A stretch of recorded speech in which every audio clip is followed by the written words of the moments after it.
Vyapar tablet കോഴ്സാണ്.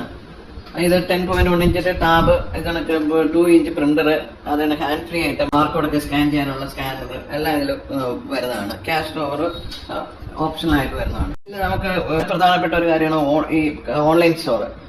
അതുവഴി തന്നെ നമുക്ക് ഒരുപാട് നമ്മളെ കസ്റ്റമർ ബേസ് കൂട്ടാൻ പറ്റുന്നതാണ്. കസ്റ്റമർക്ക് എവിടെ നിന്നും ഓർഡർ ചെയ്യാൻ പറ്റുന്ന ഒരു ഇതാണ്. ഇത് ആമസോൺ കണക്ക് തന്നെ കസ്റ്റമർക്ക് ബ്രൗസ് ചെയ്ത് നിങ്ങളുടെ പ്രോഡക്റ്റ് എവിടെ നിന്ന് വേണമെങ്കിലും ഓർഡർ ചെയ്യാൻ പറ്റും. അപ്പോൾ അതിനായിട്ട് ഇവിടെ നമുക്ക് ഓൺലൈൻ സ്റ്റോർ ഉണ്ട്. അതിന്റെ കാണാൻ പറ്റും. നമുക്ക് ഇതാണ് അതിന്റെ ഡാഷ്ബോർഡ്.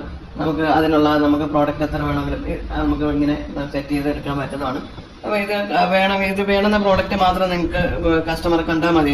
അപ്പൊ അതിനാണ് ഈ ബട്ടൺ കൊടുത്തിരിക്കുന്നത്. അപ്പൊ അത് വേണമെങ്കിൽ നമുക്ക് ഡിസേബിൾ ചെയ്തിടാം. അവർക്ക് കാണണ്ട ഓർഡർ ചെയ്യണമെങ്കിൽ, അതല്ല ഓർഡർ ചെയ്യണം, ഏതൊക്കെ പ്രോഡക്റ്റ് ഓർഡർ ചെയ്യണം അത് നിങ്ങൾ ഓൺ ആക്കിയിട്ടാൽ കസ്റ്റമർക്ക് അവിടെ കാണാൻ പറ്റും. ഇപ്പൊ ഇതിന് വേണമെന്ന QR കോഡ് അവർക്ക് നമ്മൾ തരാം. അത് നിങ്ങൾക്ക് വേണമെങ്കിൽ ഇപ്പൊ നോട്ടീസ് ആയിട്ടോ അത് വിസിറ്റിംഗ് ഓർഡറിലോ ഇത് വെച്ച് കഴിഞ്ഞാൽ കസ്റ്റമർക്ക് ആ QR കോഡ് സ്കാൻ ചെയ്തിട്ട് പെട്ടെന്ന് അവർക്ക് ബ്രൗസ് ചെയ്യാൻ പറ്റും. അപ്പൊ ഒരു അഡ്രസ് ഒക്കെ ഇപ്പൊ ഈ വെബിന്റെ അഡ്രസ്സ് കാര്യങ്ങൾ ഓർത്തിരിക്കാൻ ചിലപ്പോൾ എല്ലാവർക്കും പറ്റില്ല. അപ്പൊ ഇത് ഒരു കാർഡ് കൊടുത്തു കഴിഞ്ഞാൽ ആ കാർഡ് വെച്ചിട്ട് കാർഡിലെ ആ QR കോഡ് സ്കാൻ ചെയ്ത് എപ്പോഴൊക്കെ വേണോ അവർക്ക് അതെടുത്ത് സ്കാൻ ചെയ്തിട്ട് ഈ സൈറ്റിൽ അവർക്ക് കിട്ടും. അതെടുത്തിട്ട് അവർക്ക് ഓർഡർ ചെയ്യാം. അപ്പൊ അതെങ്ങനെയാണെന്നുള്ളതാണ് കാണിക്കുന്നത്. നമ്മൾ ഇതിനൊക്കെ ഒരു കാർഡ് പ്രിന്റ് ചെയ്ത് വെച്ചേക്കുന്നത്. നമുക്കിപ്പോൾ ആ കാർഡിൽ നമ്മൾ QR കോഡ് കൊടുത്തിട്ടുണ്ട്.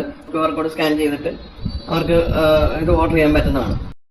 ഇതിനൊക്കെ നമ്മൾ സൈറ്റ് അവർക്ക് കാണാം. ഇത് QR കോഡ് സ്കാൻ ചെയ്താൽ ഇങ്ങനെ എല്ലാ പ്രോഡക്റ്റും അവർക്ക് കാണാൻ പറ്റും. ഇപ്പൊ ഇതിനൊക്കെ നമുക്ക് ഓർഡർ ചെയ്യാനാണെങ്കിൽ ഇപ്പോൾ ഇത് ആഡ് കൊടുക്കുക. അവർക്ക് ക്വാണ്ടിറ്റി എത്ര വേണമെങ്കിലും ഇവിടെ കൂട്ടാനും കുറയ്ക്കാനുള്ള ഓപ്ഷനാണ്.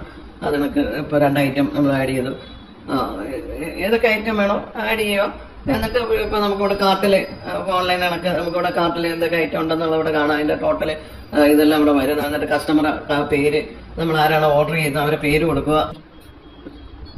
നമ്മളൊരു കസ്റ്റമർ പേര് കൊടുത്ത അഡ്രസ്സ് നമുക്ക് എന്ത് വേണമെങ്കിലും ഇവിടെ ടൈപ്പ് ചെയ്യാം. നമ്മളിപ്പോൾ ഒരു ഇത് കൊടുത്ത് നിങ്ങൾ അഡ്രസ്സ് കൊടുക്കണമെങ്കിൽ അത് കൊടുക്കുക. എന്നിട്ട് പ്ലേസ് ഓർഡർ.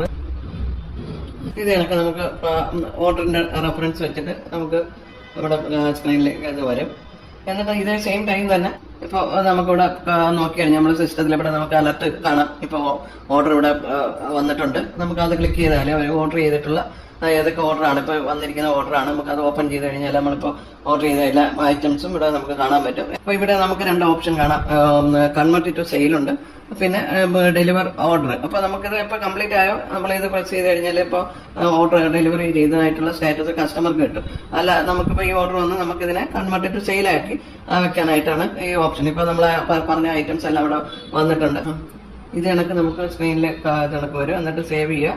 അപ്പോൾ നമുക്കിത് ബില്ലാക്കി എടുക്കാൻ പറ്റും. എന്നിട്ട് നമുക്കിതിനെ ബില്ല് പ്രിന്റ് ചെയ്തെടുക്കാനും ആകും.